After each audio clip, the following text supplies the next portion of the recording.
आपको शुरू से बताना पड़ेगा, वरना और बच्चों को मोटिवेशन मिलेगा ना।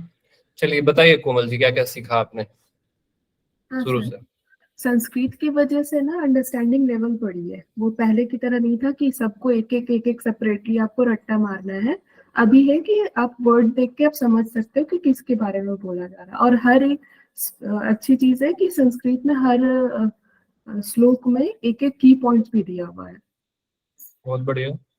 और और वो इंटरेस्टिंग भी बनाता है संस्कृत की वजह से।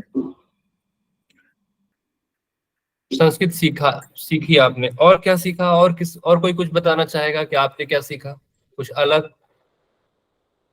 अभी तक हम षटकर्म पढ़ चुके, आसन पढ़ चुके, मुद्राओं को देख लिया, प्रत्याहार भी पढ़ लिया।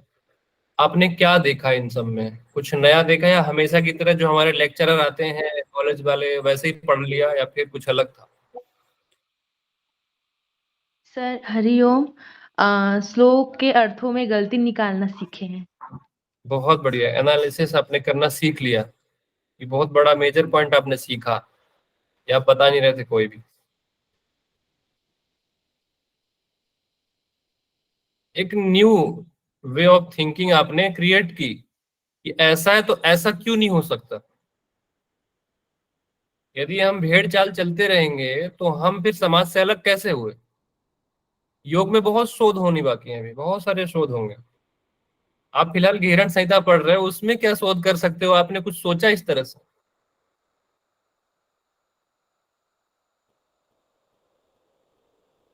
ऐसे ही सोचना पड़ता है कि हम इसमें ये देख रहे हैं, इस आसन को इन्होंने ऐसा बताया है लेकिन ये पॉसिबल नहीं है, ये ऐसे हो सकता है।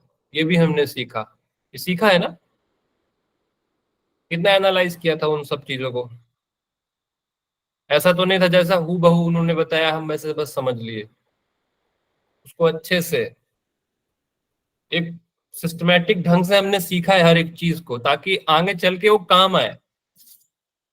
ठीक है, एग्जाम में तो +2 हो ही जाएगा, सर लेकिन और प्रैक्टिकल में जो हम लोग क्लास में आसन के बेनिफिट हो या प्रोसेस हो, उसमें और मूल ग्रंथ में बहुत सारा डिफरेंस है। ये हम लोगों ने मतलब संस्कृत पढ़ के सीखा है कि हम लोग रट्टा मारते थे पहले कि ये आसन ऐसा करना है, ये आसन का बेनिफिट ये है। लेकिन जब रियली गहरन संहिता श्लोक बाय श्लोक हम लोगों ने पढ़ा, तब पता चला कि वो जो एग्जैजरेट करके हम लोग बोलते थे वो गलत है।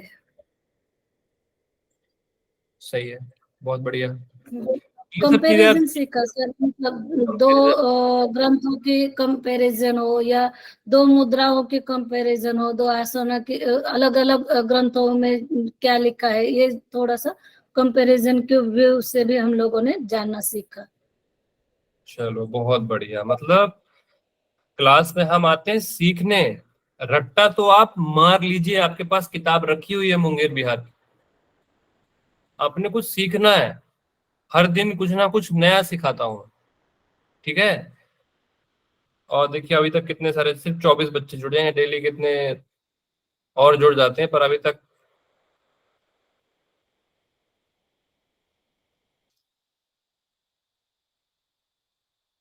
652 हो गए हैं। चलिए, तो फिर हम, बहुत अच्छा आप लोगों ने सीखा है। मैं उम्मीद करता हूँ ऐसे ही आप सीखते रहिए, और ऐसे ही योग की विधा को हम आगे फैलाते रहेंगे। जो हम प्रतिज्ञा लेते हैं कि योग की पताका फहराएंगे, तो ऐसे ही फहराएंगे। ठीक है, कुछ नया करके,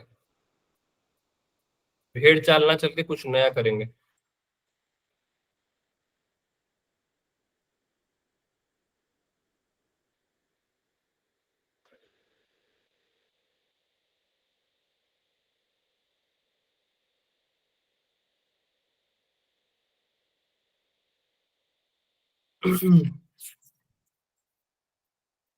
प्रत्याहार पढ़ रहे थे, प्रत्याहार से शत्रु का वर्णन किया गया है। प्रत्याहार कौन, ममता रॉय जी बताइए।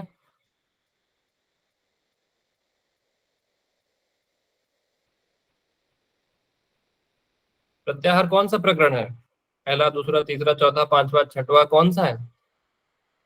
छठा सर, छठा। प्रत्याहार छठवा है। यम नियम आसन प्राणायाम करते हैं। ममता जी क्या कर रहे हो आप? ईमानदारी से बता दो आप। पांचवा सर। अभी आप क्या कर रहे हो मुझे ईमानदारी से बता दो।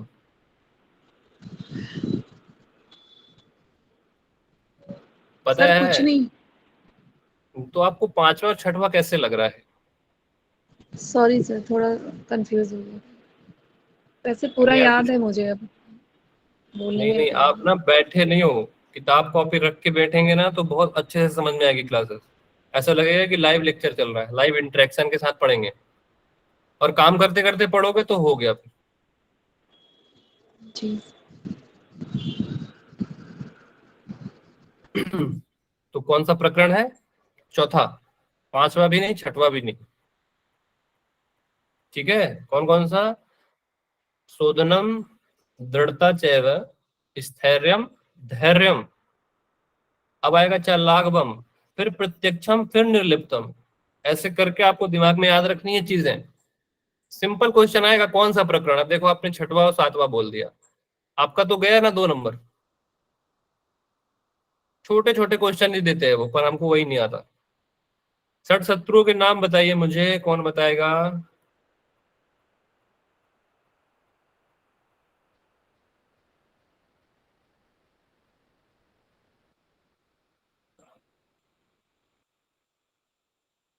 स्वप्निल, स्वप्नली, स्वप्नाली है, मैं प्रोनाउंस नहीं कर पा रहा हूँ, आप समझ जाइए। रमन लाल, स्वप्निल, स्वप्नाली, ये जो स्वप्निल नाम से है। स्वप्नाली। स्वप्नाली, बताइए जी। माफ कीजिए सर, बट आज बहुत पहला दिनों के क्लास। गैप के बाद नहीं नहीं, पहला क्लास नहीं है सर एक्चुअली। बट आपका क्लास होता है ना, तब एक्चुअली मैं ट्यूशंस लेती हूँ ना, तो उसके वजह से मैं कंसंट्रेशन नहीं दे पाती हूँ। तो फिर मैं रात को आपका तीन तीन नहीं सॉरी चार चार लेक्चर में, 3 या 4 लेक्चर अटेंड किया है मैंने रात में, यानी यूट्यूब पे देख लेती हूँ तब फिर। लेकिन आज पांचवा दिन है गणपति का, तो आज ट्यूशन को छुट्टी, इसलिए फिर लेके बैठी हूँ कि आज नहीं, आज बैठना ही है करके। चलिए चलिए, कोई बात नहीं। संतोषी वर्मा जी, बताइए 60 शत्रु वर्णन, कौन कौन से 60 शत्रु हैं, फिर कुछ नया पढ़ें, रिवीजन तो करवाइए थोड़ा सा। काम, मन, पुरस्कार, तिरस्कार, श्राव्यम, ध्यानकम। ये मन हमारे आपका 60 शत्रु है? जी सर। मन आपका शत्रु है? जी सर, इसमें चंचलता है ना। तो मन आपका शत्रु है, मन की चंचलता आपका दुश्मन है? मन की चंचलता। मन की अस्थिरता आपकी दुश्मन है, मन आपका दुश्मन नहीं है। मन नहीं होगा तो साधना में कैसे बैठोगे? जो मनहीन व्यक्ति होता है ना, वो अचेत होकर पड़ा होता है। ठीक है, मन नहीं, मन की चंचलता, मन की अस्थिरता है। ठीक है, जी काम सर। बस नहीं है, काम आदि शत्रु है। केवल काम मत याद करो, काम बस है आपका दुश्मन, और नहीं है कुछ। आपके 60 शत्रुओं में से केवल काम है।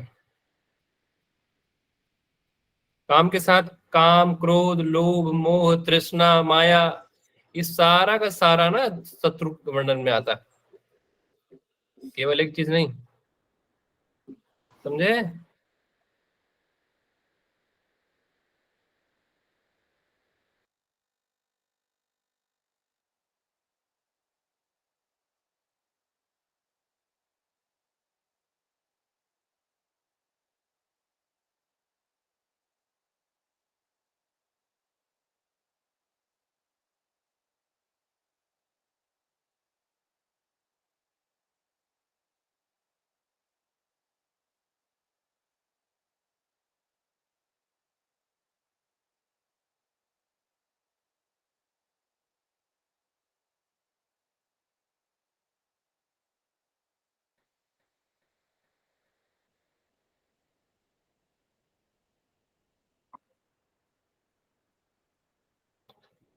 स्क्रीन विजिबल है आप लोगों को?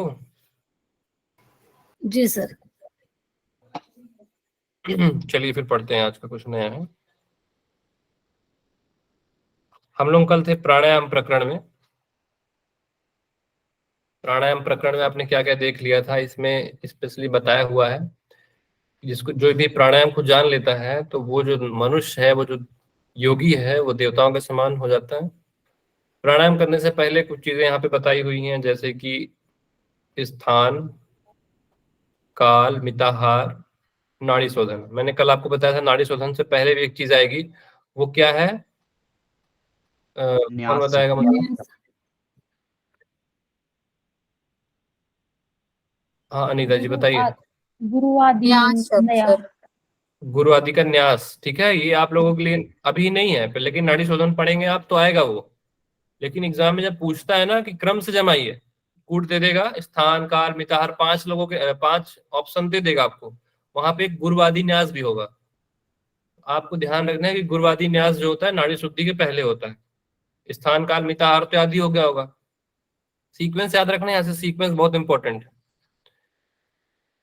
और हमने स्थान निर्णय देखा था कैसा होना चाहिए, कैसा नहीं होना चाहिए।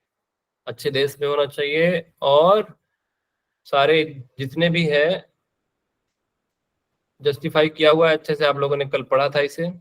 आज हम पढ़ने वाले काल निर्णय, ठीक है, काल के बारे में जानेंगे। ऑडियो वीडियो सब क्लियर है ना? जी हाँ सर। देखिए, आपको ये पढ़ाने से पहले मैं कुछ दिखाना चाहूंगा।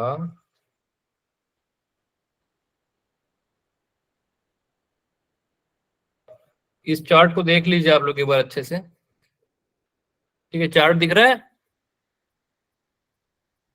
थोड़ा सा फोन को पोर्ट्रेट कर लेना, ऐसा तो नहीं है कि नहीं दिख रहा है?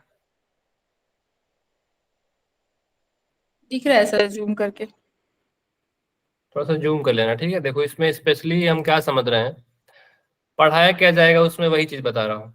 मेरे साथ आप लोग ध्यान देना, ठीक है? चैत्र, वैशाख, ज्येष्ठ, आषाढ़, श्रावण, भाद्र, फिर इसके बाद अश्विन, कार्तिक, मार्गशीर्ष, पौष, माघ और फागुन। नाम समझ गए? इसमें आपको यही बताया जाएगा पूरे श्लोक में कि दो दो मास की एक ऋतु होती है। देखो इस चार्ट को देख के आप समझ रहे होंगे, चैत्र और वैशाख को लेकर वसंत ऋतु बनती है। ऐसे ही बैसाख और ज्येष्ठ को लेकर कौन सी ऋतु बनेगी? ग्रीष्म नहीं बनेगी कोई ऋतु। वैशाख और ज्येष्ठ को लेकर नहीं बनेगी, उससे आगे जाना है आपको। फिर ज्येष्ठ और आषाढ़ को लेकर ग्रीष्म ऋतु बनेगी, ठीक है? दो ऋतुओं की, 2 मास की एक ऋतु होती है। दो मासव लिखा होगा वहां पे, आप दिखाऊंगा मैं आपको। चैत्र और वैशाख की मैं देखो रेड रेड कर दे रहा हूँ आपको, देखते जाना, ठीक है? चैत्र ऋतु है, ज्येष्ठ और आषाढ़ की ग्रीष्म ऋतु है, श्रावण और भाद्र की वर्षा ऋतु है, अश्विन और कार्तिक की शरद ऋतु है, मार्गशीर्ष और पौष की हेमंत ऋतु है, ठीक है? माघ और फागुन की शिशिर ऋतु है। ये समझ में आ गया? बोलो यस, समझ में आ गया। ये 2 महीने की ऋतु होती है, ठीक है? कुल कितने होते हैं? 12 होते हैं। देखो कौन कौन से, चैत्र 1, वैशाख 2। विंटर यहाँ एक ही हो गया ना? क्या? जैसे कूल और विंटर यानी हेमंत और शिशिर, ये तो एक ही हो गया ना?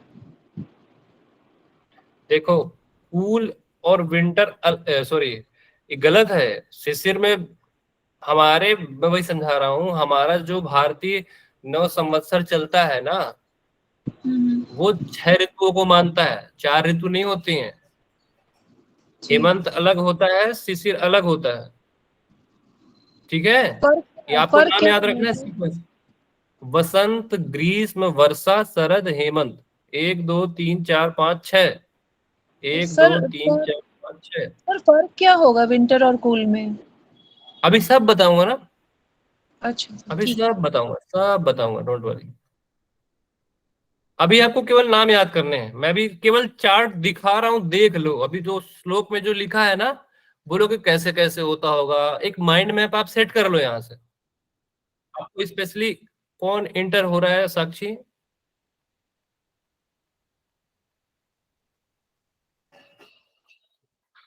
साक्षी हाँ जी सर। कौन है? सर पारिका जी है। कोई एंट्री नहीं है 7 बजे, ठीक है? जी देखो सर। इधर, देखो यहाँ पे वसंत, आपको नाम याद करना है। वसंत, ग्रीष्म, वर्षा, शरद, हेमंत, शिशिर। ये पहले आपको नाम याद करने हैं 6 के 6। पहला काम आपको इसमें ये करना है। दूसरा, इनमें जो मास के नाम लिखे हुए हैं ना, ये तो ऋतु हो गई। ये जो चैत्र, वैशाख, ज्येष्ठ, आषाढ़ है ना, जैसे हमारा होता है जनवरी, फरवरी, मार्च, अप्रैल, मई, जून, जुलाई, अगस्त। तो जो हम लोग इंग्लिश जो मनाते हैं ना, ये इंग्लिश वाला है। हैप्पी न्यू ईयर हमारा कब होता है? 1 जनवरी को। 1 जनवरी को हम हैप्पी न्यू ईयर मनाते हैं, इंग्लिश वाला है। लेकिन आज आप पढ़ रहे हो हिंदी। हिंदी सर चैत में हमारा नया साल शुरू होता है ना। नहीं, मैं इंग्लिश वाला बता रहा हूँ ना। 1 जनवरी को आप मनाते हो ना इंग्लिश के अकॉर्डिंग। जी जी। लेकिन इंग्लिश में तो आप मनाते हो जनवरी में, लेकिन हिंदू के अकॉर्डिंग चैत्र में होता है, ठीक है? चैत्र संवत्सर बोलते हैं उसको। हम मनाते हैं हिंदू वाला चैत्र में, हिंदू कैलेंडर समझ लो आप इसको। और जनवरी वाला जो है ये इंग्लिश कैलेंडर है, ठीक है? और क्या समझना है इस चार्ट में आपको? पहले तो इन मास के नाम। चैत्र लिख लो कॉपी में बैठे बैठे। चैत्र, वैशाख, ज्येष्ठ, आषाढ़, श्रावण, भाद्र, अश्विन, कार्तिक, मार्गशीर्ष, पौष, माघ और फागुन। उस पे केवल इनके नाम लिखे होंगे, और जो मैंने चार्ट दे दिया यही बताया होगा। इसमें उसमें बोला होगा चैत्र से लेकर फागुन तक 12 मास होते हैं। कितने होते हैं? 12 मास होते हैं।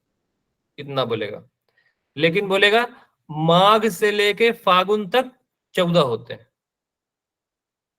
माघ से लेके फागुन तक 14 होंगे, लेकिन चैत्र से लेके फागुन तक 12 होंगे। इसको ही वहां पे बताया। गिनना चाहो तो गिन भी सकते हो। 1 2 3 4 5 6 7 8 9 10 11 12, ठीक है? अब मार्क से गिनेंगे हम। 1 2 3 4 5 6 7 8 9 10 11 12 13 14, ठीक है? देख रहे हो? ऐसे ही करके उसमें पूरा संस्कृत में लिखा होगा, सारा का सारा। और क्या होगा उसमें संस्कृत में? बस जितना मैंने अभी आपको डिफाइन किया है ना इसमें, बस इतना ही बोलेगा। अब हम चलते हैं श्लोक में, ठीक है? और एक चीज बोला होगा उसमें, अनुभाव।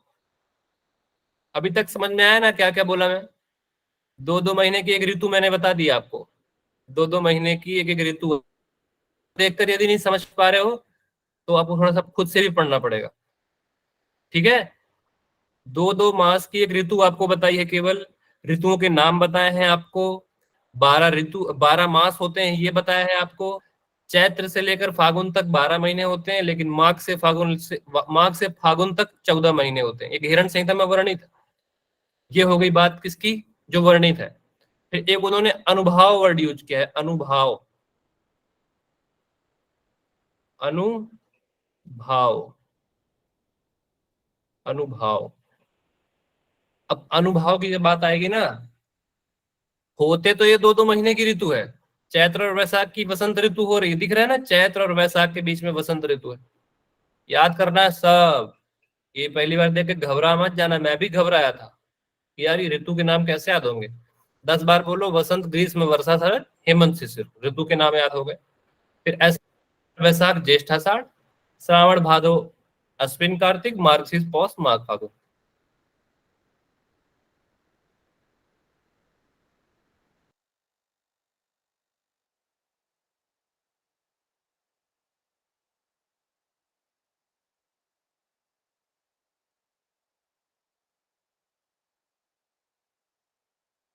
क्वेश्चन करना है, ज्येष्ठ और आषाढ़ के बीच में ग्रीष्म ऋतु आती है।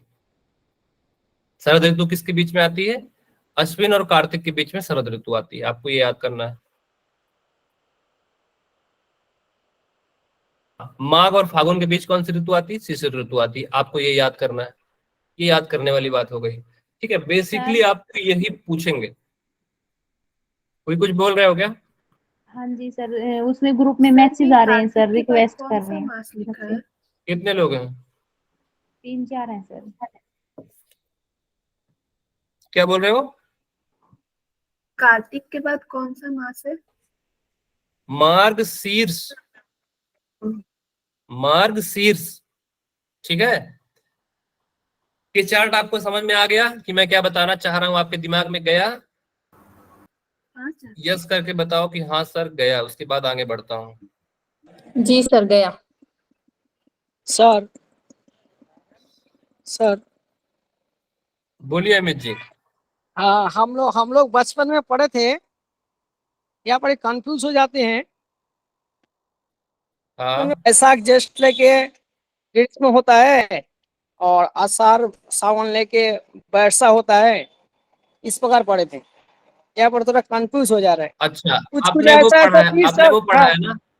हाँ देखो मैं जो बता रहा हूँ ना, आगे अनुभव, हाँ हाँ अनुभव दिख रहे हैं आपको?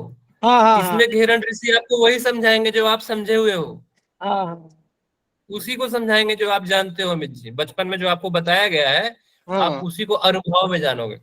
हम्म। अभी तक हैंड रेस करके बताओ आपको ये चार्ट समझ में आया या नहीं? हैंड रेस करो फटाफट। देखिए, सर जिसको नहीं लेकिन आया फिर मैं पूछूंगा उनसे क्या समझ में नहीं आया, क्योंकि बस संस्कृत में इसी को समझाया हुआ है वहां पे। यहाँ पर हम लोग हेमंत को हम लोग शीत बोलते हैं। हेमंत जो है विंटर लिखा हुआ है, लेकिन हेमंत को अलग, शीत अलग होता है, हेमंत अलग होता है।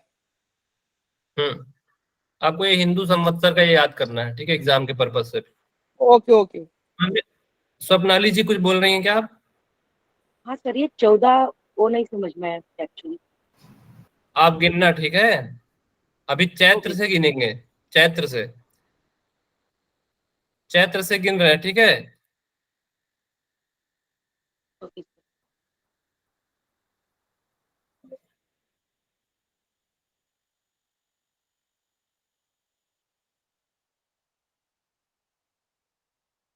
अभी आप चैत्र से गिनोगे इसको।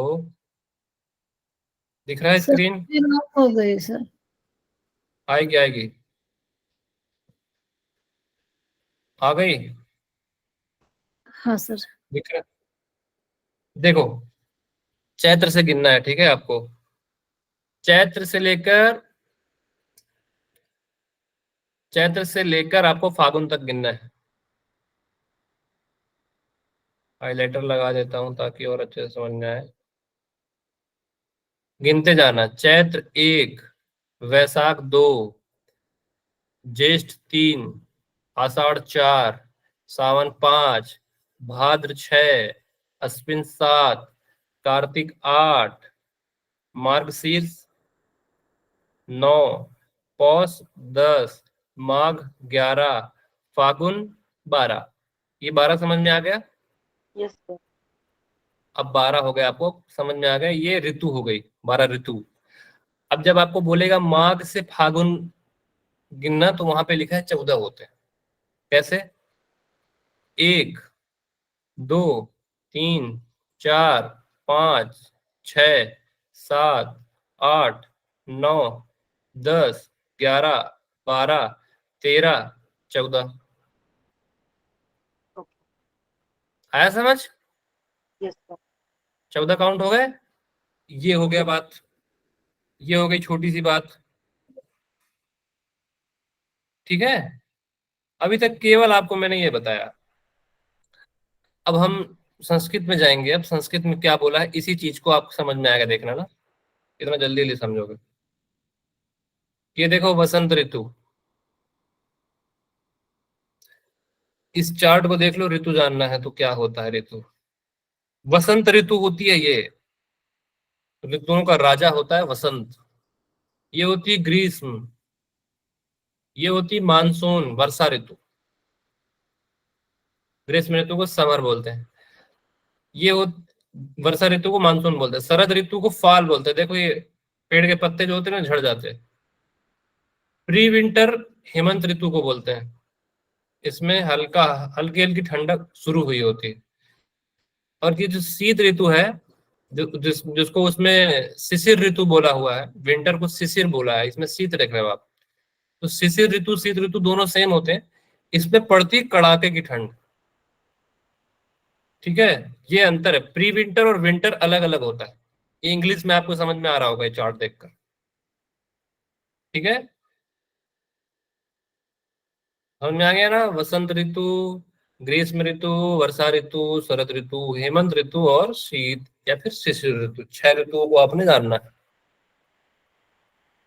अब क्या देखेंगे हम इसमें? अब हम देखेंगे शुरू से कि इस काल निर्णय कैसे बताया हुआ।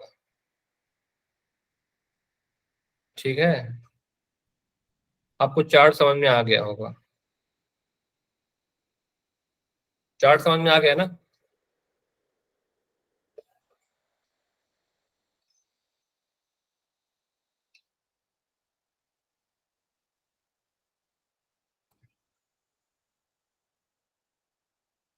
चलिए, अब देखिए जो जो मैंने आपको बताया है ना, उस चार्ट को देख लीजिए, स्क्रीनशॉट अगर ले होंगे तो भी कोई दिक्कत नहीं है। शुरू से शुरू कर रहे हैं। हेमंत शिशिरे, हेमंत शिशिरे ग्रीष्मे वर्षायाम च ऋतौ तथा योगारंभम न कुर्वीत। हेमंत शिशिर ग्रीष्म और वर्षा में योगाभ्यास न कुर्वीत, नहीं करना। यदि कृते, if you will do, then what will happen? योगो ही रोगदा, disease will occur in your body. क्या होगा? डिजीज हो जाएंगी बॉडी में, बीमार हो जाओगे आप। इसलिए आपको बोला है यहाँ पे, अगर आपने किया इस 4 ऋतुओं में योग को काल निर्णय के अकॉर्डिंग, तो आपको रोग हो जाएंगे। कब करना है फिर? अब जब 4 ऋतुओं में नहीं करना है तो वसंत और शरद बचे। वसंत और शरद प्रोक्तम योगारंभम समाचरित। वसंत और शरद में योगारंभ करना है। ठीक है, वसंत और शरद में ही हमको योगारंभ करना है। तदा योगी भवेद सिद्धो रोगान मुक्तो भवेद ध्रुवम। जो वसंत और शरद में योगारंभ करते हैं ना, उनकी भवेद सिद्धो, सिद्धि हो जाती है और रोगों से वो मुक्त हो जाते हैं। भवेद ध्रुवम मतलब निश्चय ही, ध्रुवम मतलब होता है निश्चय ही, रोगों से वो मुक्त हो जाते हैं। अब देखो वही चीज जो मैंने आपको अभी इतनी देर से बताई है ना, उसी को बताया।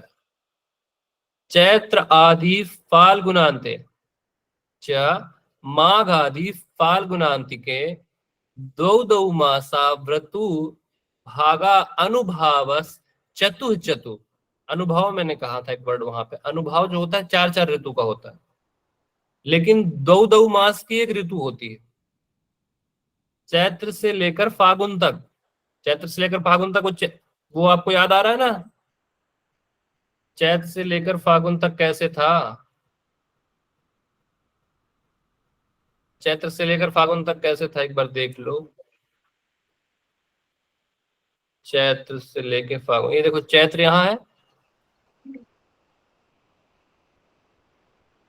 चैत्र से लेकर फागुन तक। ठीक है, उसी को बोला है संस्कृत में, देख लो।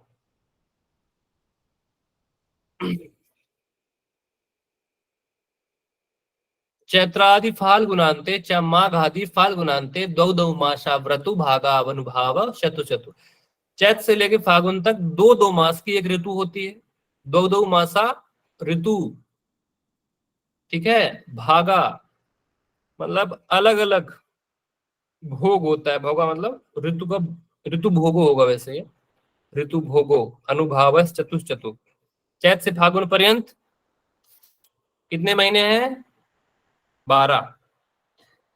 2 महीने की एक ऋतु होगी। सिंपल, समझ में आ गया? अब ये चतुश्चतु क्या है? अनुभव, एक वर्ड बताया था मैंने, अनुभव। अनुभव जो होगा वो 4-4 महीने का होगा। मतलब कैसे? मतलब कैसे? मतलब जिसमें है उससे 1 महीना पहले और जहां तक उसका इफेक्ट है उसके 1 महीने बाद तक। अनुभव मतलब उसका अनुभव होगा आप,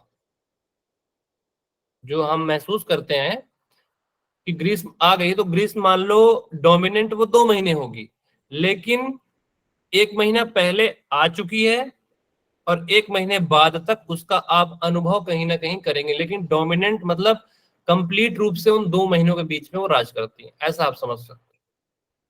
आई बात समझ? तो इस तरह से जो अनुभव वर्ड है वो आप बोल सकते हो कि आप उसको एक्सपीरियंस करते हो, फील करते हो 4 महीने तक, लेकिन होती वो 2 महीने की है। बस इसी को चतु बोला हुआ है। ठीक है, आगे देखते हैं और क्या बोल रहे हैं। आगे बोल रहे हैं वसंतश्चैत्र वैशाखो ज्येष्ठा आषाढ़ा च ग्रीष्मकौ वर्षा श्रावण भाद्राभ्याम शरद आश्विन कार्तिकौ। अगर आप ये याद कर लो तो बल्ले बल्ले है, नहीं तो आपको फिर हिंदी याद करनी है। या तो आप इसे याद करो या तो आप हिंदी याद करो। हिंदी मतलब जनवरी फरवरी वो भूल जाओ, ये एग्जाम तक जनवरी फरवरी भूल जाओ, वसंत शरद याद रखो। ठीक है, ये आपको याद करना है। अब देखो क्या बताया जा रहा है। मार्ग पाशौ च हेमंतः शिशिरो माघ फाल्गुनौ।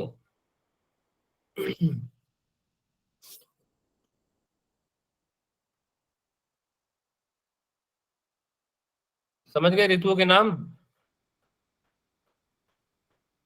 ये सब ऋतुओं के नाम आपको याद करने हैं, मैं सब नाम बता दिया हूं। वसंत, चैत्र, वैशाख, ज्येष्ठ, आषाढ़, ग्रीष्म, वर्षा, श्रावण, भाद्र, शरद, अश्विन, कार्तिक, मार्ग, मार्ग, मार्गशीर्ष, मार्ग का फुल फॉर्म मार्गशीर्ष, पौष, हेमंत। ठीक है, माघ और फागुन, ये कुल है कितने? ये कुल है 12। इनको आपको करना है याद।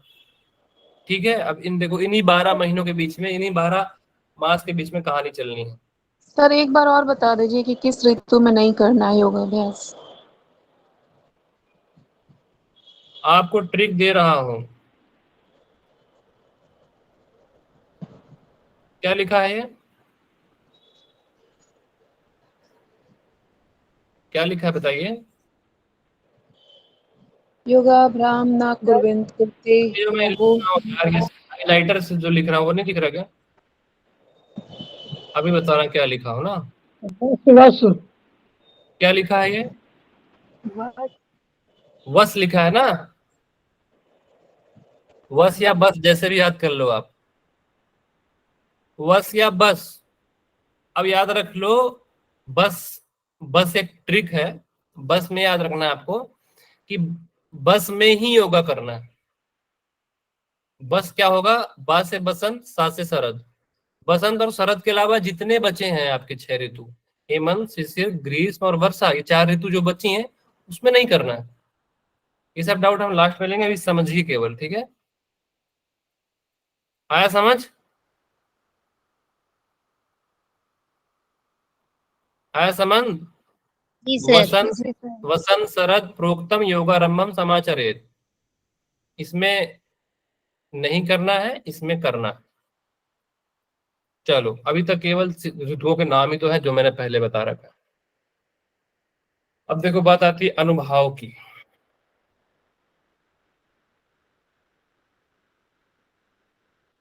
अनुभाव से लगता है मुझे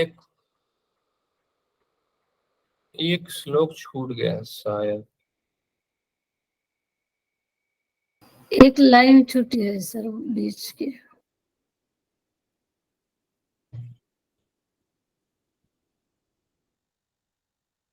मुझे लगता है एक लाइन छूट गई, इंपॉर्टेंट लाइन तो छूट ही गई है ना? हाँ 10 के नीचे वाली सर, वसंत चैत्र वैशाख। सॉरी यार, सॉरी ना, वो लाइन छूट गई, पता नहीं कैसे ध्यान नहीं गया। अभी भेज दे रहा हूँ वो लाइन, यही करता हूँ मैं। गूगल लेंस में जाओ, जो लाइन नहीं आई है उसको मारो कॉपी। या लग रहा है कि सब आएगी? सर इसमें लिखा तो है, सर सारी लाइन्स है, 10 के कोई भी नीचे लाइन तो लिखा नहीं है। है। एक्सप्लेन नहीं किया गया सर, लिखा सर वो सर है। डिफाइन करने में छूट गया है।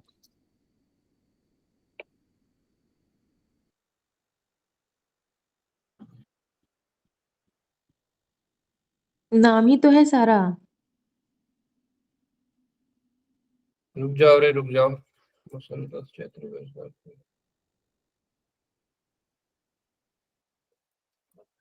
नाम नहीं है, बड़ी कहानी है यहाँ पे, सब लाइन है। अब देखो समझना है आपको। देखो जो चीज मैंने उतने टाइम वहां बताई थी ना, ये देखना ठीक है, इसको देखना अभी। ये रेड पेन ठीक है, दूसरा पेन चालू करूं।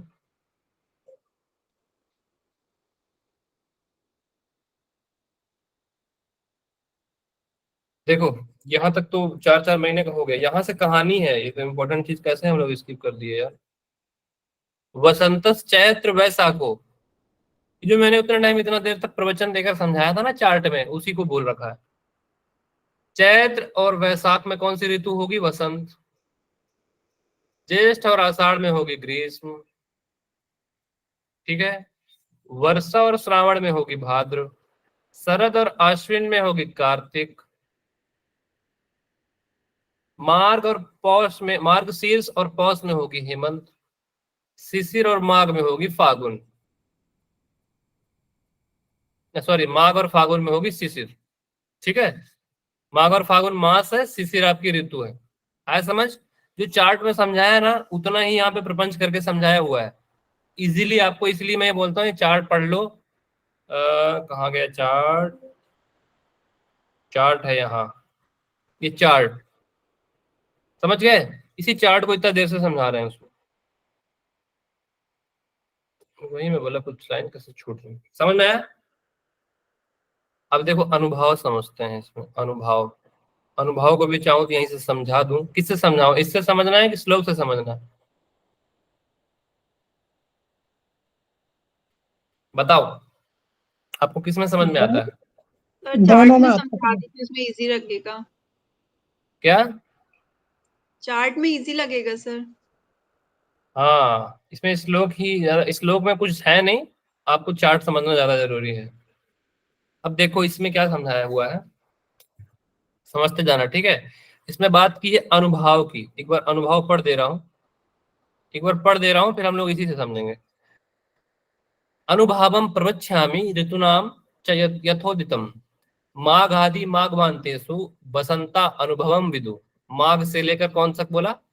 माघ आदि, यहाँ पे वैशाखम होगा। ठीक है। माघ आदि, इसमें क्या लिखा है? सेम ही है सर। सेम है ना? गलत है। माघ आदि वैशाखम वान्तेषु वसंतानुभवम विदु। चैत्रादि चाषणां चा आषाढ़ अंतम चा निदाघान अनुभवम विदु। आषाढ़ आदि चा अश्विनांतम प्रावर्षा अनुभवम विदु। वर्षा ऋतु है यहाँ पे। भाद्रादि मार्ग शीर्षांतम शरदो अनुभवम विदु। मतलब भाद्र से लेके मार्ग शीर्ष तक शरद का अनुभव होता है। आषाढ़ से लेके अश्विन तक वर्षा का अनुभव होता है। चैत्र से लेके आषाढ़ तक माघ का अनुभव होता है। इसका अनुभव होता है चैत्रादि आषाढ़ंतम, आषाढ़ांतम। क्या? अब देखो इसको मैं, इसमें समझने से अच्छा है आप लोग इसी चार्ट से समझ लो, क्योंकि मैं जितना टाइम मुझे समझने में लगा है, मैं चाहता हूँ आपका क्यों लगे। ठीक है। इसको आपने पढ़ लिया, आपके समझ के बाहर है ये। अब जो जो उसमें लिखा है वही वही बोलना हिंदी में।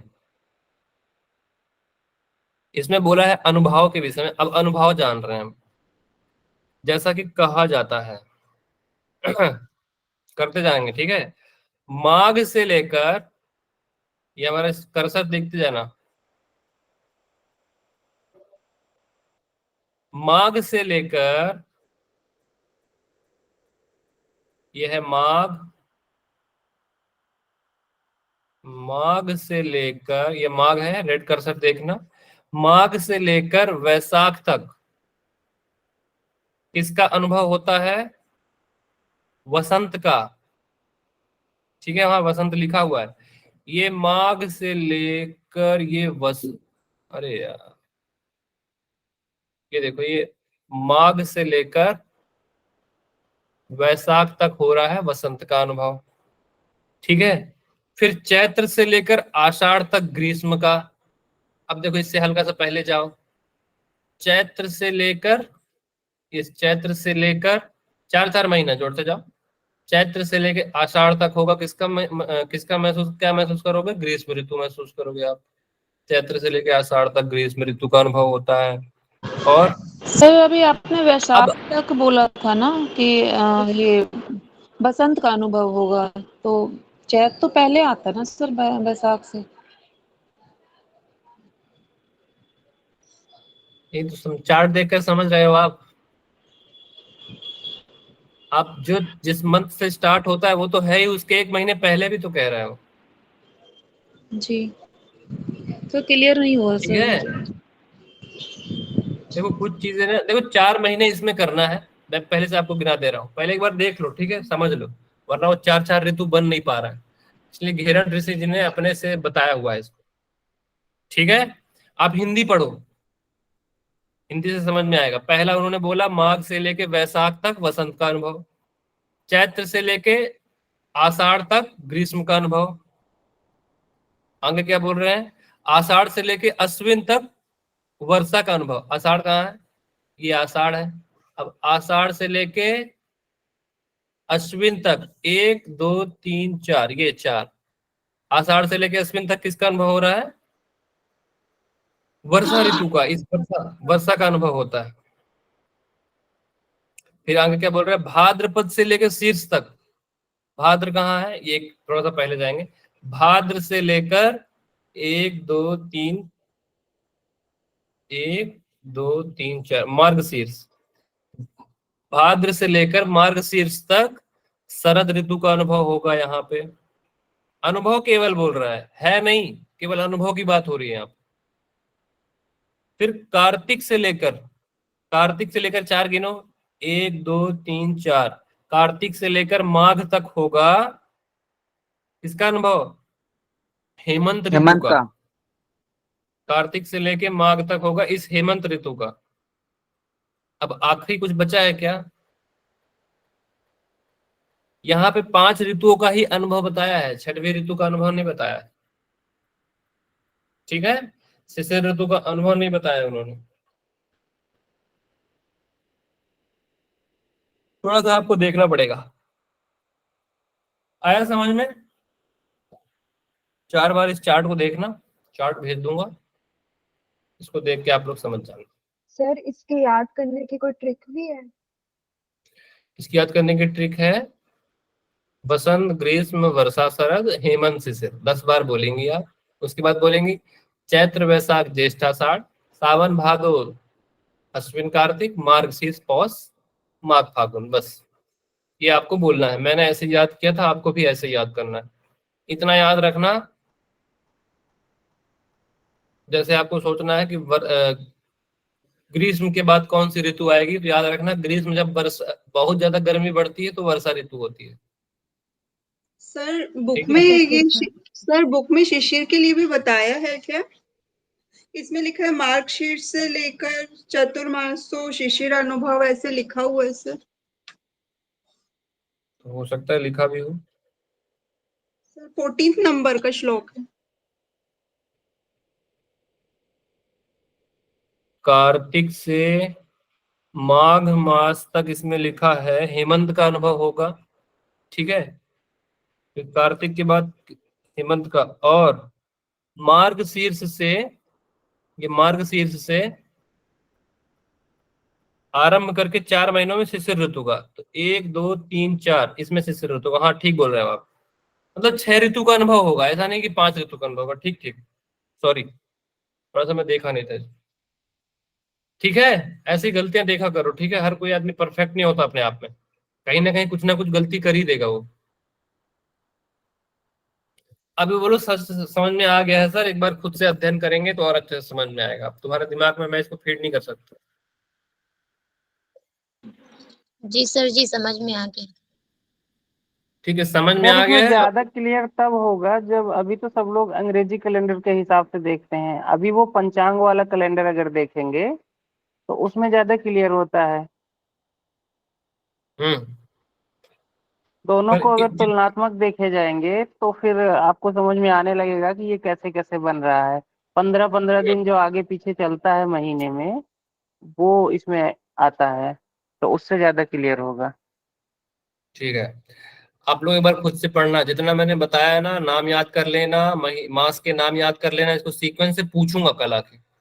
चैत्र से शुरू करवाऊंगा फागुन तक। चैत्र, वैशाख, ज्येष्ठ, आषाढ़, श्रावण, भादो, अश्विन, कार्तिक, मार्गशीर्ष, पौष, माघ, फागुन, ऐसे करके बोलना है। और क्या पूछूंगा? सीक्वेंस पूछूंगा। वसंत, ग्रीष्म, वर्षा, शरद, हेमंत, शिशिर। वसंत, ग्रीष्म, वर्षा, शरद, हेमंत, शिशिर। और क्या पूछूंगा? वसंत ऋतु कौन कौन से मास में होती है, पूछूंगा। ग्रीष्म ऋतु कौन कौन से मास में होती है, वर्षा ऋतु कौन कौन से मास में होगी, शरद किसमें होगी, हेमंत किसमें होगा, शिशिर किसमें होगी। अनुभव नहीं पूछूंगा, अनुभव आएगा भी नहीं। ठीक है, जो आएगा ही नहीं उसके बारे में ज्यादा चर्चा मत करो। ज्यादा समझना है, थोड़ा सा अध्ययन करना, जितना मैंने समझा दिया वही होगा। 4-4 महीने से स्टार्ट कर लेना। कैसे स्टार्ट हुआ था? फागुन से लेकर जेठ तक, ठीक है। फिर माघ से लेकर वैशाख तक, फिर चैत्र से लेकर आषाढ़ तक, फिर आषाढ़ से लेकर अश्विन तक, फिर भादो से लेकर मार्गशीर्ष तक, फिर मार्गशीर्ष से लेकर फागुन तक। ऐसे करके आप चाहे तो याद कर सकते हो। ठीक है, जैसे मैंने याद किया है वैसे आप भी याद कर लेना। आगे बढ़े, कदम कदम बढ़ाए जा, मधुर गीत गाए जा। 10 मिनट है, अभी पढ़ लो। और मैं चाहता था कि जिसको समझने में मुझे 1-2 घंटे लगे थे उसको आपको जल्दी समझा दूं, और मुझे लगता है आप लोग समझ गए हो यार। हम्म?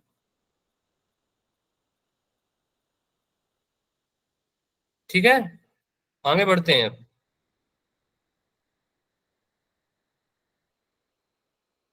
ये हिंदी में लिखा है, अमिताहार देखेंगे।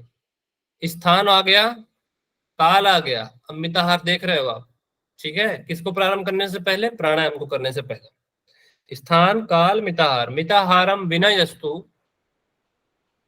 योगारंभम तु कुर्वीत, योगारंभम तु कार्येत। मिताहारम विनयस्तु, मिताहारम विनयस्तु योगारंभम तु कार्येत। नाना रोगो भवेतस्य किंचित योगो न सिद्ध्यति। कितना इजीली समझा रहा हूँ, संस्कृत बोल रहा हूँ तो भी आपको समझ में आ रहा होगा। बताओ तो क्या बोल रहे हैं? मिताहार के बिना यदि योग का आरंभ किए, नाना रोग भवेत, नाना प्रकार के रोग भवेत होते हैं। तस्य, तब, इसलिए।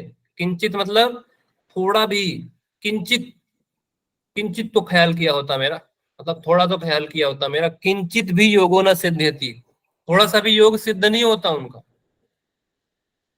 अब कौन कौन से अन्न को आपको खाना है, कौन कौन से नहीं खाना है, आज आप क्या खाना है वो देख लो। कल हम देखेंगे क्या नहीं खाना है। खाना मतलब पथ्य, नहीं खाना मतलब अपथ्य। ठीक है, बहुत थोड़ा सा समझना है आपको। कुछ चीजें ऐसी होंगी जो इसमें भी होंगी उसमें भी होंगी। एग्जाम में पूछ देता है ऐसे कौन से डाइट्स हैं जो पथ्य में भी होते हैं अपथ्य में भी होते हैं। आपको दोनों को चार्ट बना के चलना है। मैं नाम बोलूंगा, आपको उसका अर्थ लिख लेना है। कैसा दिखता होगा, क्या होता होगा, उसके बारे में आप लोग नाम लिख लो और तुरंत जाकर उसकी फोटो देखना गूगल में, अगर कुछ समझ में ना आए तो। बहुत सारे वर्ड है, करेरुआ वगैरह सब आएगा। तो आप लोग को क्या करना है, गूगल खोलना है तुरंत और उसमें जाकर उस वर्ड को देख लेना। ठीक है, शुरू करते हैं इसको। साल्यन्नम, साल्यन्नम को बोलेंगे सालियन्नम। सालियन्नम का मतलब क्या होता है? चावल। ठीक है, सालियन्नम मतलब चावल। यव पिष्ट, यव पिष्टम, यव मतलब जव, यव बोलने में जव आता है। पहला हो गया, मैं रेड मार्कर ले रहा हूं। ठीक है, अब आ रही है बारी यव पिष्टम की। यव पिष्टम मतलब होता है जौ। ठीक है, जौ पिष्टम मतलब जौ से निर्मित रोटी खाना है।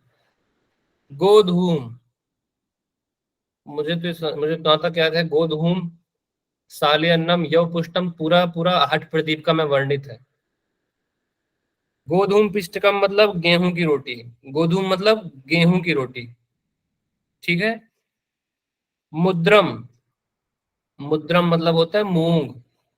मांस चड़क आदि शुभ्रम च तुषवर्जितम, इसमें मांस चड़क आदि से मतलब है उड़द चना आदि किस तरह, तुषवर्जितम, उड़द चना आदि, शुभ्रम मतलब सफेद, सॉरी शुभ्रम मतलब होता है उड़द, छिलका, तुषवर्जित मतलब होता है छिलके से रहित, ठीक है। मांस चड़क समझ गए ना, इसमें आपका उड़द भी होगा चना भी होगा। मुद्रम का मतलब मूंग, लिखते जाना पूछूंगा। पटोल, पटोल तो जानते हो ना, परवल, परवल तो जानते होगे। सुरण, सुरण, सुरण लिख लीजिए, अभी आपको मैं दिखाऊंगा गूगल में, सुरण, पटोल परवल होता है। मानम, मानम क्या होता है, मानकंद, मानम मतलब होता है मानकंद, ये आपको खाने की चीजें हैं सब।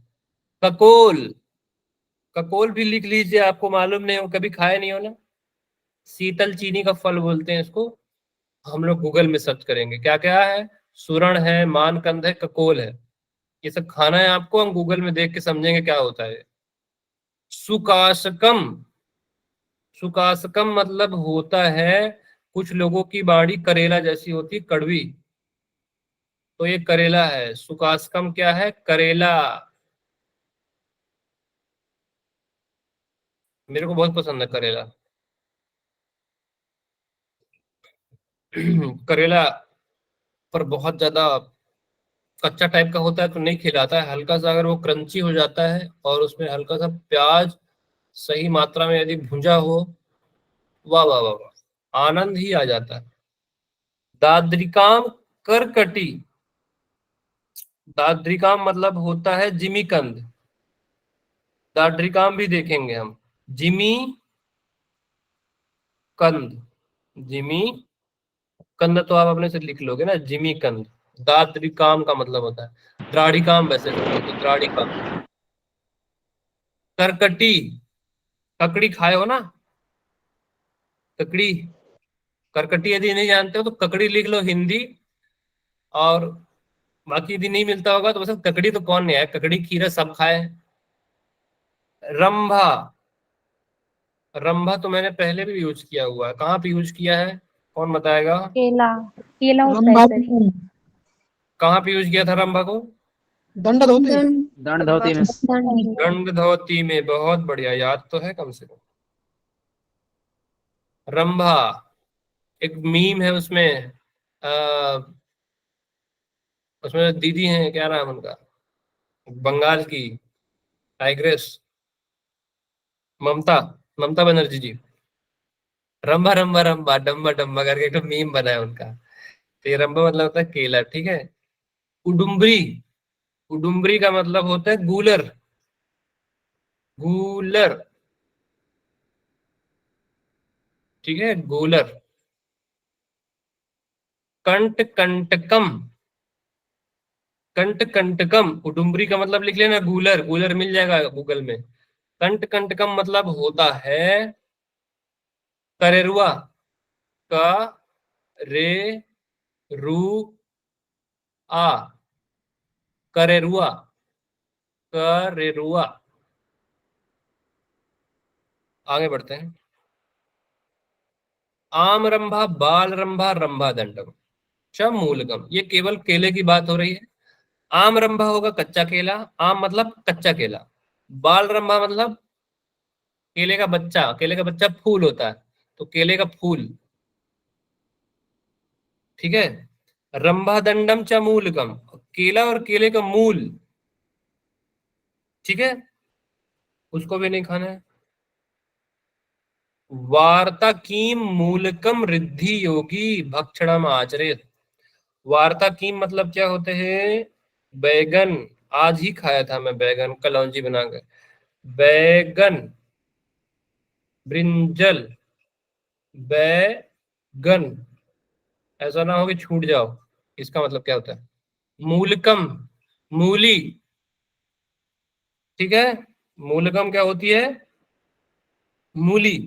रिद्धि, रिद्धि एक शाक है जिसको रिद्धि शाक या बाराही कंद बोलते हैं। बाराही, बाराही, बा रा ही, बाराही, या फिर रिद्धि, रिद्धि कंद ऐसा लिख देना, या फिर बाराही कंद लिख देना तो भी मिल जाएगा, ठीक है।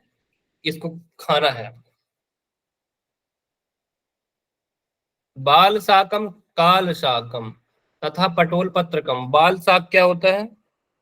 बाल शाक होगा सरसों आदि के कोमल पत्तों का शाक। बाल शाक क्या होगा? सरसों। काल शाकम, काल शाकम मतलब होता है काली चौराई। काली चौराई, चौराई भाजी सुने हो? कलाई या काली चौराई।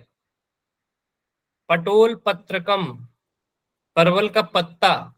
काल शाकम पूछूंगा तो बता देना कि क्या लिखे हो, हिंदी में लिखते जाना क्योंकि ये सब चीज कोई बताता नहीं है। काल शाकम मतलब होता है काली चौराई। पटोल पत्र मतलब परवल का पत्ता। पंच शाक का नाम मुझे कौन बताएगा? कौन है वो? कौन है वो? कौन? घेरण संहिता, घेरण संहिता कौन? हट प्रदीप का कौन पढ़ा है आप लोगों को? कुंदन, कुंदन पढ़ा है ना? पंच शाक का नाम कौन बताएगा? साक्षी हिमराल बताएगी मेरे को। कहाँ हो साक्षी? Yes sir. सर जीवंती, बथुआ, चौलाई, मेघनाथ और पुनर्नवा। बहुत बढ़िया। जीवंती, बथुआ, चौलाई, मेघनाथ और पुनर्नवा, ये 5 शाक, इसको पंच शाक बोलते हैं, जिसको आपने हट प्रदीप का में भी पढ़ा है। प्रशंसियाद वास्तुकम हिमलोचिकाम। वास्तुकम मतलब होता है, वास्तुकम लिखा है, दिख रहा है यहाँ पे वास्तुकम, या केवल मुझे दिख रहा है? प्रशंसियात वास्तुकम हिमलोचिकाम, संधि विच्छेद कर लेना। वास्तुकम मतलब होता है बथुआ। बथुआ, जीवंती, बथुआ, चौलाई में भी वर्णन आता है, पंचशाक में भी वर्णन आता है उसमें, ठीक है। हिमलोचिकाम क्या होता है? हुरहुर के पत्तों का साग, ठीक है। प्रशंसियात, इनकी प्रशंसा करें मतलब अच्छा है। किसके लिए अच्छा है? शरीर के लिए अच्छा है या इंद्रियों के लिए अच्छा है? तो इसमें बोला है साफ साफ, सुर संप्रत्तिया मतलब जो आपकी इंद्रियों के लिए अच्छा है उसे प्रशंसिया करते हुए भोजन करें। शुद्धम, सुमधुरम, स्निग्धम, उदराम, अर्ध विवर्जितम। विवर्जितम बोला है, वर्जितम नहीं बोला है। शुद्ध, सुमधुर, शुद्ध मतलब अंदर साफ सुथरा, सुमधुर मतलब मीठा, स्निग्ध मतलब चिकना, उदर आधा, उदर अर्ध आधा पेट, नटाई भर नहीं खाना है, गले तक नहीं खाना है, आधा पेट खाना है। भुज्यते भोजन करें, सुर संप्रत्तिया जो सुर संपत्ति हो मतलब आपके जो शरीर के देवता हैं, इंद्रिय आदि, मन आदि, इनको प्रिय लगने वाला हो।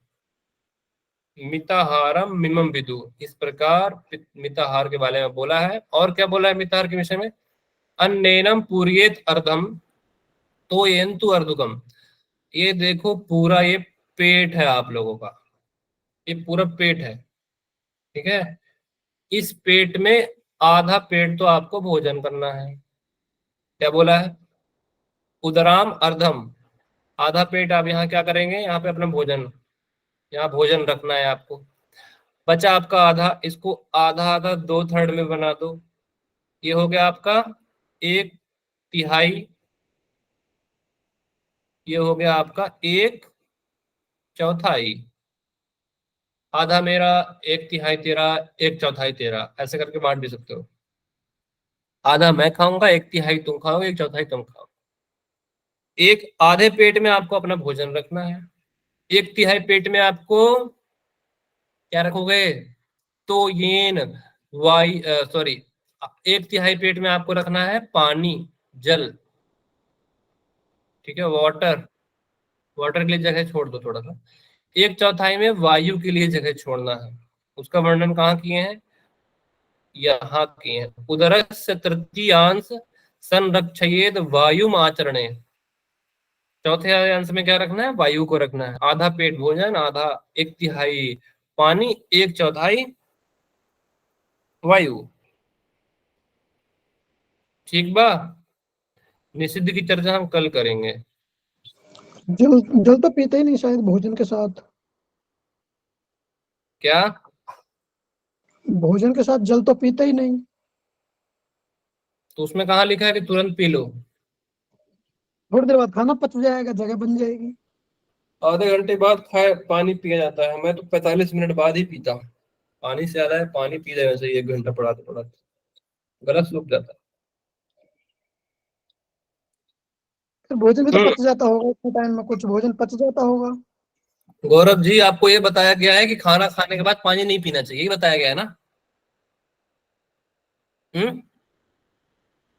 हाँ जी।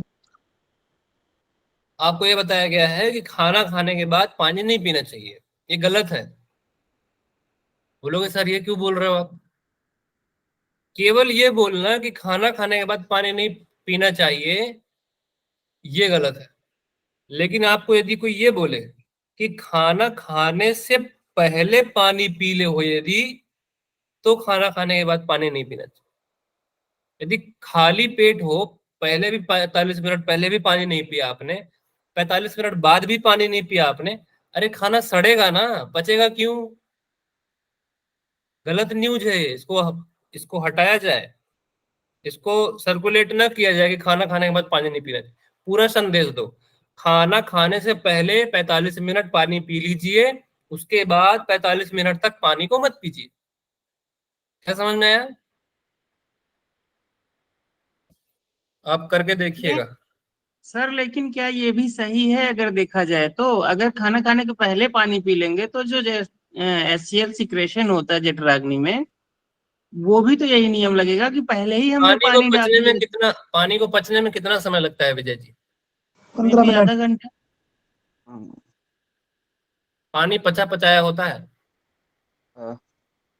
सर लेकिन ये सबके साथ नहीं होता है। लोग अक्सर आते हैं यही कंप्लेन लेके कि पानी पीते हैं और वो बहुत देर तक पेट में ऐसे हिलता रहता है, ऐसा भी होता है। पचता है पानी सर 1 आवर में पूरा अच्छा से हो जाता है, पच जाता है सर। लेकिन वही 30 मिनट पहले पानी पी सकते हैं सर, भोजन के पहले। भाई सीधी सी बात है, पानी को पचने में 15 मिनट लगता है विजय जी। सुना ना आपने? आप एक काम करना, पानी को पचने में कितना समय लगता है, पानी कैसे पीना चाहिए, वो सब चीजें साइंस में बताई हुई हैं, आयुर्वेद साइंस में। लेकिन आपको खाना खाने के 1 घंटे पहले 1 गिलास पानी आपको पी लेना है। उसके बाद आप लोगों को ये कहेंगे कि 1 घंटे बाद पानी नहीं पीना है।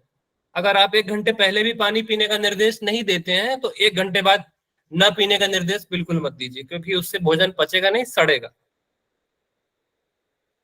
हाँ सर। ये प्रैक्टिकल है बाबू, ये ऐसे हवा में चीज नहीं देते हम। आयुर्वेद विभाग में रहते हैं ना, इसलिए जी सर। थोड़ा बहुत यहाँ सीख सीख के आप लोगों को देते जाते हैं। सोच में जाए तो वहां 5 मिनट 7 मिनट से ज्यादा ना बैठे। ये सारी चीज सिखाई जाती हैं, बताई जाती हैं, आप लोग भी जान लेंगे। जैसे हमको मूत्र विसर्जन करना होता है तो मोशन आता है तो हम जाते हैं ना, वैसे ही जब हमको सोच आए तो हमें जाना चाहिए, और नित्य टाइम से आए वो आपका शरीर स्वस्थ है उसकी पहचान। हमारे सर कहते हैं कि भारत में 80% लोग अपने पेट से परेशान। उनको लगता है कि 2-3-4 बार जाना खराब है, पेट खराब है। 80% लोगों का पेट ही खराब है। सर यही तो सिखाया जाता है। देखिए, हर व्यक्ति की क्षमता पेट की अलग अलग है, हर व्यक्ति का प्रकृति अलग अलग है। हमारे आयुर्वेद में ये सिखाया जाता है। तो जरूरी नहीं है कि यदि एक व्यक्ति का 1 ही बार में या फिर 2 बार में पेट साफ हो रहा है, आपका 3 बार या 4 बार में हो रहा है, तो आप बीमार हैं। आपके शरीर का मेटाबॉलिज्म ऐसा है, आपको प्रकृति भगवान ने ऐसी दी है, आप बीमार नहीं। यदि उसके बाद भी आपको बहुत ज्यादा जाना पड़ रहा है तो अति तो वर्जित है ही। ठीक है सर एक सवाल और है सर, आज तो नेक्स्ट जल्दी क्लास है, कल के लिए ऋतुओं का राजा बसंत को क्यों कहा जाता है? और ये ऋतुओं के संदर्भ में है अगर, तो शरीर के संदर्भ में भी ये ठीक होगा? पंच तत्वों की जैसे ऋतुओं मोदी। का राजा आयुर्वेद में बताया वसंत, ऋतुओं का राजा, वसंत को आयुर्वेद में नहीं बोलते, पर मतलब कि इसमें आपने बताया अभी कि ऋतुओं का राजा कहा जाता है बसंत को। ऐसे आप बसंत ऋतु का, केवल ऋतु का कंपेयर करोगे तो वसंत ऋतुओं का राजा आप कह सकते हो, क्योंकि वसंत की एक इतने सारे चैप्टर्स बने हुए हैं वसंत ऋतु पे, लेकिन आयुर्वेद में वसंत ऋतु को नहीं कहा जाता है। मैं आपको इस विषय में कल चर्चा करूंगा, ठीक है? Okay sir, thank you sir. चलिए, सर आयुर्वेद ऋतु के अच्छा लगा अनुसार भोजन होता है ना सर? जी। आयुर्वेद में ऋतु के अनुसार भोजन बताया जाता है ना? यस यस यस यस, उसमें दिनचर्या, ऋतुचर्या सारी बताई जाती हैं। वो बताएंगे सर थोड़ा? आयुर्वेद कौन पढ़ा रहा है आपको? सर अभी नेक्स्ट क्लास के लिए भी हम लोग 10 मिनट लेट हो चुके हैं अभी तो। लक्ष्मी जी आ गई हैं?